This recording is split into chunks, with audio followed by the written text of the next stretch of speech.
Iran സൈനിക വിഭാഗമായ Islamic revolutionary guard കോപ്സിനെ ഭീകര സംഘടനയായി പ്രഖ്യാപിച്ച കാനഡ.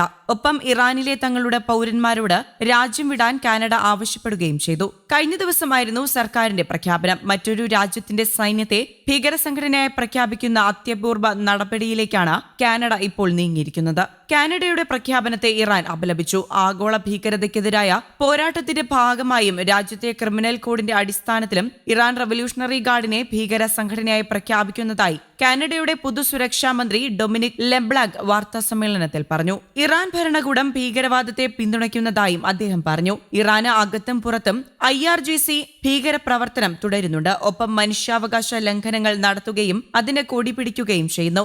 അതിനാൽ ആഗോള ഭീകരതയ്ക്കെതിരെ പോരാടുന്നതിനുള്ള സുപ്രധാന ചുവടുവയ്പാണ് ഇതെന്നും പൊതുസുരക്ഷാ മന്ത്രി പറഞ്ഞിട്ടുണ്ട്. കാനഡയിലെ പ്രതിപക്ഷ കക്ഷികളുടെ ഭാഗത്തു നിന്നും ഉൾപ്പെടെ കാലങ്ങളായി ഉയരുന്ന ആവശ്യമായിരുന്നു ഇത്.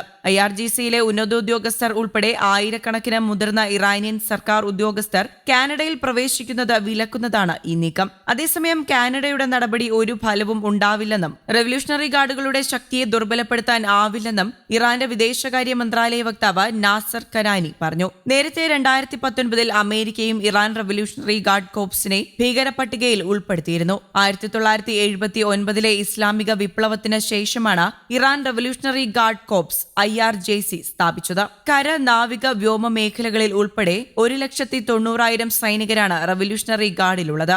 ഇറാനിൽ 1979 ഇസ്ലാമിക വിപ്ലവത്തിന് പിന്നാലെ രാജ്യത്തെ ആത്മീയ നേതൃത്വത്തിന് പ്രതിരോധമൊരുക്കുക എന്ന ലക്ഷ്യത്തോടെയാണ് ഏറ്റവും ശക്തമായ സേനാവിഭാഗമായ ഇസ്ലാമിക് റവല്യൂഷണറി ഗാർഡ് രൂപം കൊള്ളുന്നത്. പരമോന്നത നേതാവ് ആയത്തുള്ള അലി ഖാംനെയുടേതാണ് ആശയം. വിപ്ലവത്തിൽ ഏർപ്പെട്ട ആയുധധാരികളായ 4 ലക്ഷത്തോളം പേർ ഒറ്റയടിക്ക് ജോലി ഇല്ലാതാക്കുന്ന അബദ്ധമാകുമെന്ന് അദ്ദേഹത്തിന് അറിയാമായിരുന്നു. കര, നാവിക, വ്യോമ വിഭാഗങ്ങൾ ഉൾപ്പെട്ടതാണ് ഈ സേന. 31 പ്രവിശ്യ ഡിവിഷനുകളും സ്വതന്ത്ര മിസൈൽ കമാൻഡും സേനയ്ക്കുണ്ട്.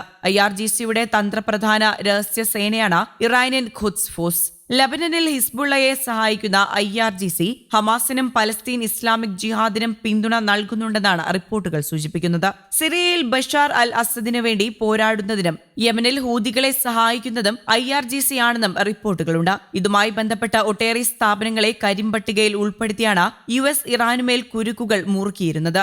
UNന്റെ ആശീർവാദത്തോടെ നടപ്പായ ഉപരോധത്തെ തുടർന്ന് സാമ്പത്തിക സമ്മർദ്ദത്തിലായിരുന്നു ഇറാൻ. ഇറാഖിൽ ഷിയ ഭൂരിപക്ഷമുള്ള സർക്കാരിന് നിയന്ത്രണം വന്നതോടെ ഇറാഖും ഇറാനും തമ്മിൽ ബന്ധം ശക്തമായി എന്നതും USനെ അലട്ടിയിരുന്ന ഒരു പ്രശ്നമായിരുന്നു അന്ന്. ഇറാൻ ഇറാഖിൽ US സൈന്യത്തെ കൂട്ടക്കുരുതി നടത്തുന്നുവെന്നും പെന്റഗണിന്റെ ആരോപണം ഉയർന്നിരുന്നു. ഇറാഖിൽ കൊല്ലപ്പെട്ട അമേരിക്കൻ സൈനികരിൽ 603 പേരെ വധിച്ചത് ഇറാനാണെന്നുള്ള പെന്റഗൺ വക്താവിന്റെ വെളിപ്പെടുത്തൽ വൻ രാഷ്ട്രീയ വിവാദത്തിന് വഴിവയ്ക്കുകയും ചെയ്തിരുന്നു. വിപ്ലവ സംഘത്തെ നിരോധിച്ചുകൊണ്ടുള്ള US പ്രസ്താവനയ്ക്ക് പിന്നാലെ റവല്യൂഷണറി ഗാർഡ്സുമായി ഇടപാട് നടത്തുന്ന ബാങ്കുകളും സാമ്പത്തിക സ്ഥാപനങ്ങളും തിരിച്ചടി നേരിടുമെന്ന് US സ്റ്റേറ്റ് സെക്രട്ടറി മുന്നറിയിപ്പ് നൽകുകയും ചെയ്തു. റവല്യൂഷണറി ഗാർഡ്സുമായി ബന്ധമുള്ള നിരവധി പേരെയും സ്ഥാപനങ്ങളെയും കരിമ്പട്ടികയിൽ ഉൾപ്പെടുത്തി.